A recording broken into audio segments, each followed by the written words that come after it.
So I'll just start my welcome again. Just say hello, everybody. It's lovely to have you with us this evening. We held our first public meeting 18 months ago, and we've come a long, long way since then. Thank you to everyone who's been with us on the journey so far. I recognise a few faces and a few names of people who are joining us. And welcome to those who have discovered the project really recently. And I hope you'll stay with us for the long haul. I'm Abby Woodman, and the plan for this evening is that Nathan Miller and I will give you a 20-minute presentation to bring you up to speed with the project, and then we'll open it up to questions. So this is really an opportunity for you to ask us what you want to know about the project, anything we haven't covered in the presentation, and any sort of burning questions that you've got. As I say, we're going to be recording the presentation itself so we can put it up on the website, but not the Q&A. So if you can hold questions and comments until after the presentation, that would be really good. Please feel free to pop them in the chat though. So as they come up, just pop them in the chat and then we'll go through the chat during the Q&A. And our aim is to finish by about 8:30, but we're happy to go on until the questions run out within reason, of course. Welcome to East London Waterworks Park. Imagine swimming all year round in swimming ponds filled with rainwater, cleaned by reed beds and aquatic plants. Imagine meeting people and developing ideas in a beautiful community spaces. Imagine being able to give different aspects of sustainable living a go. Imagine your children being able to attend a forest school, becoming resilient, independent and creative young people in amongst the trees, in the sunshine and in the rain too. And imagine doing all of this for free or for a donation if you can afford it. That's the idea behind East London Waterworks Park. We've come together to transform the concrete Thames Water Depot on Lea Bridge Road into an urban oasis where people can explore and swim in nature, in harmony with nature. So the site is classified as metropolitan open land, and as such, that means it's protected from inappropriate development. We really believe it will be extremely challenging, if not impossible, to build on the site, to build homes or industrial buildings. And we believe that the only credible future for the land is one involving minimal development and open public access, reconnecting the marshes and the nature reserves of the lower Lee Valley into a coherent whole. Somebody described that as the missing piece of the jigsaw, and we want to pop that missing piece in. And I think it has inspired people. Local people have really got behind the idea. Everyone we talk to gets really excited about it, and many are supporting the project with their time. We now have about 50 people regularly volunteering and getting involved, and over 2,500 people have already donated to the current crowdfunder. We also think the project supports many international, national, regional and local policies. So it really does connect in to what people feel they need and what kind of governmental bodies have sort of said we should be trying to do. We do think it's really important, though, to emphasise that although we're a community volunteer-led organisation, we're very conscious that we need the coherence and professionalism to be able to pull off what is a really ambitious project, a really bold project. And hopefully, I think we can reassure you, we've done a lot of work to create an organisation that combines the warmth and camaraderie of a local grassroots campaign with the professionalism of a business that will achieve its aims and objectives. And we're always kind of playing with the interconnectivity of those two drivers. So we've established a charitable company and become a charity, and you can read the company's charitable object on screen. So this means that everything we do must be focused on promoting the conservation, preservation and improvement of the physical and natural environment for the public benefit by purchasing land, opening it up and returning it to nature. And then the additional aspect to that is promoting biodiversity and prudent use of natural resources. But that's not all. We've also developed underlying that legal structure where we have trustees and all the normal things that a charity has. We've developed a sociocratic structure for the organisation. That means decisions are made according to sociocratic principles of governance. Work is carried out by groups called circles, and you can see 6 of the circles on screen there.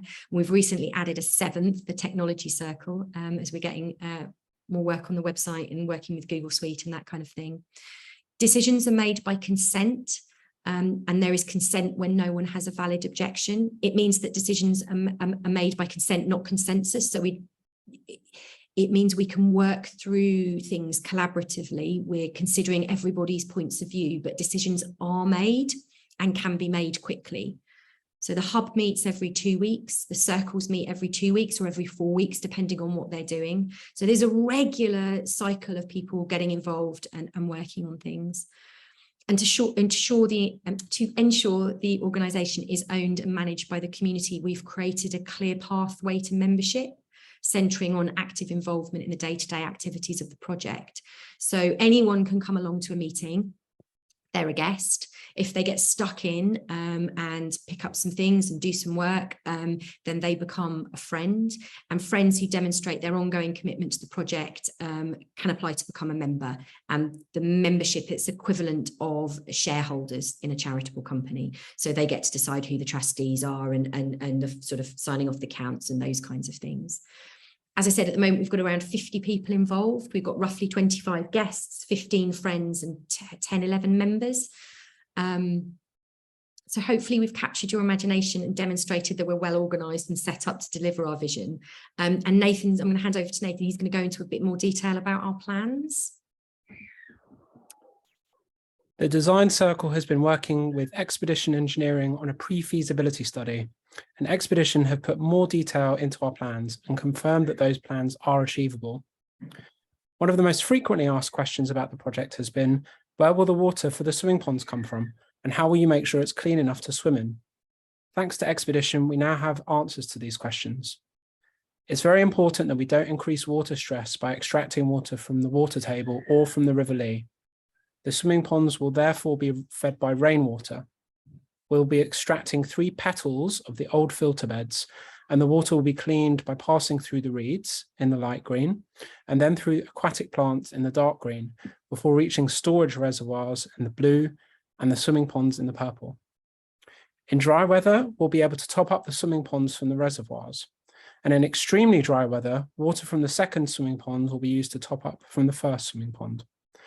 Although this approach is rare in the UK, it is tried and tested in Germany in particular.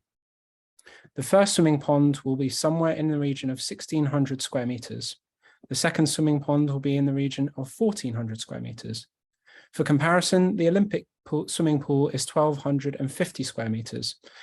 Women's Pond in Hampstead Heath is somewhere in the region of 6,500 square metres, and London Fields Lido is only 900 square metres. We think that East London Waterworks Park, 3,000 square metres, will most definitely deliver outdoor swimming for Hackney and Waltham Forest and wider London areas. And people will, remember, be able to swim for free. We're still working on developing the business model for the site once it's open, and we're not quite ready to share the second iteration of our business plan yet. But we're having conversations internally about financing the core activities, including swimming and community spaces, through a diversified business model that includes exporting electricity to the grid, social prescribing, and social enterprise contracts for areas like the cafe, as well as a subscriber donation model and relationships with long-term funders. It means that no one will be priced out of swimming, and we will not be charging anyone the £11 per swim that Better are charging at Hackney West Reservoir. We think this is critical for tackling local and social health inequalities.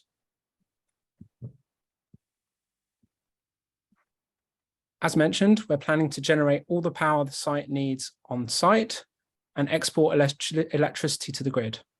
This will be achieved by installing a low-head hydropower at the weir, generating about 150,000 kilowatt hours per year, installing PV panels on the buildings, generating another 150,000 kilowatt hours per year, and developing community anaerobic digestion program, turning food waste from neighbouring homes and businesses into biogas. We're also exploring the possibility of generating heat using water source heat pumps. East London Waterworks Park is committed to inclusivity. We want to ensure that everybody feels welcome in and around the project, and the park itself is designed to welcome everybody. To ensure that we do more than simply pay lip service to this idea, the Inclusivity Circle has embarked on a listening project to find out exactly what inclusivity means to the diverse range of people living in our community. Phase 1 of the listening project focused on desk research. We read as much as we could about the needs and experiences of a range of groups of people in relation to community spaces and blue and green spaces. From our findings, we developed 8 inclusivity principles.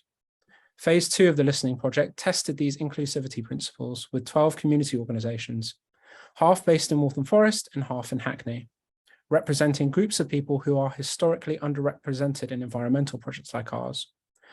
We reworked the principles and we're now embarking on phase 3, which has the twin aims of finding out more about these groups and diversifying the volunteers involved with the project.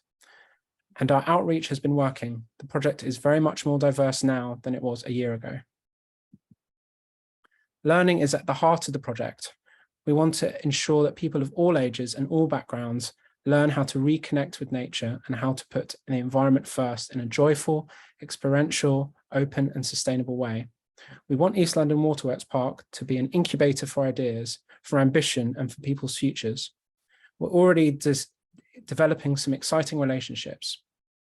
We're delighted to have established an ongoing partnership with Voyage. Voyage is a social justice charity that aims to empower young Black people and provide them with self-awareness and motivation to transform themselves and their communities. We will be contributing to Voyage's Young Leaders in Sustainability course, and the voices of young Black people in through Voyage will be centred in East London Waterworks Park with the creation of the Voyage Youth Circle. We're also working with the Royal College of Art and their architecture students who will be joining the project and contributing to their master's programme while also joining the community and working through the community as part of the project. Oh, sorry. We're aiming to create 1,000 square metres of Forest School. Forest School is a child-centred inspirational learning process that offers opportunities for holistic growth through regular sessions. It is a long-term project that supports play, exploration and supported risk-taking, developing confidence and self-esteem through learner-led programmes in a natural setting. We hope that young families, local Forest School practitioners and local schools will be able to see how the site changes over time through nature. We understand that there's a big appetite for Forest School in both Hackney and Waltham Forest. We want to give the beautiful Victorian buildings a new lease of life, preserving this slice of industrial heritage by repurposing the Triples boiler shed into a cafe and make and repair space, and the Prince and Princess boiler shed into a home for open access arts and science projects. To preserve the outside of the buildings and to ensure that they're energy efficient, we envisage building some flexible pods inside, which can be reconfigured depending on the projects that they are hosting.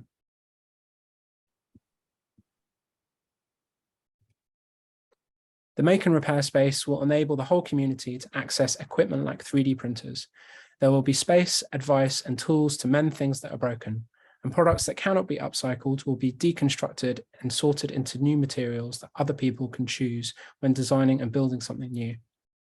We will be bringing artists and academics together to work on projects about how we can transition to reconnect with nature in our everyday. Think about the research projects that investigate how fungi can help contaminants from brownfield sites. Think art projects that can create living substructures for creatures found in the park and new habitats. Think real-time data showing how the park is responding to atmospheric conditions, storing water in droughts and managing the flow of water during intense period of rainfall. And all of this accessible to anyone who visits the park.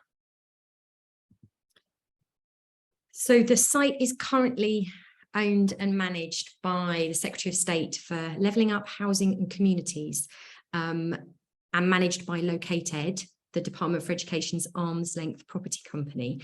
And we know that it'll be the Secretary of State for Education that will make the final decision on who the land is sold to.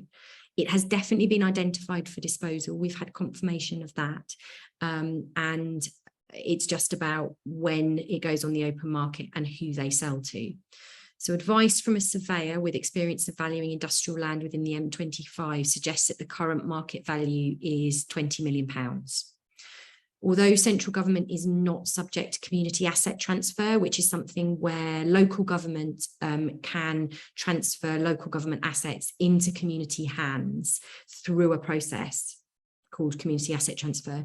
So although central government is not subject to that, we understand that it still can dispose of public assets at below market value if it chooses to. And we believe that the social benefits of the project will bring to the community are significant enough to warrant a substantial discount. So we're being quite bold here. We're saying that market value minus social value is the proposed market price. The social value of the site has been determined with the help of the ARENA project. So they're run from the Sustainability Research Institute at the University of East London, and it's using a recognised industry tool to value the blue and green infrastructure benefits of the project. So we currently have a social value of around 16.25 million, but predict that that will increase to around 17 million once we run the calculations again. Now we've got an engineer's report, pre-feasibility report, telling us a bit more about how we'll do things. So 20 million minus 17 million gives us the number of 3 million. It's a bold strategy, but as I said before, I really do believe that this is the only possible future for the site, because development will be difficult. So it's a long-term project. It's not going to happen overnight, but we do believe we've got a realistic long-term timetable. So our focus right now is on purchasing the site and developing the design. And we launched a crowdfunder to raise the money to buy the site on the 28th of June. We hope to raise at least £500,000 from the crowdfunder, and then the remaining money we think we require from corporate donors, grants, businesses. We've spoken with Located, and although they are emphasising their desire to get maximum value for the taxpayer, we are taxpayers, and the value to the local community, I think, will be significant. Once we've taken possession of the site, we'll prepare it. There'll be enabling works, including breaking up and moving the concrete and establishing one of the swimming ponds. And these big structural changes will require a working environment that's going to be unsafe for the general public.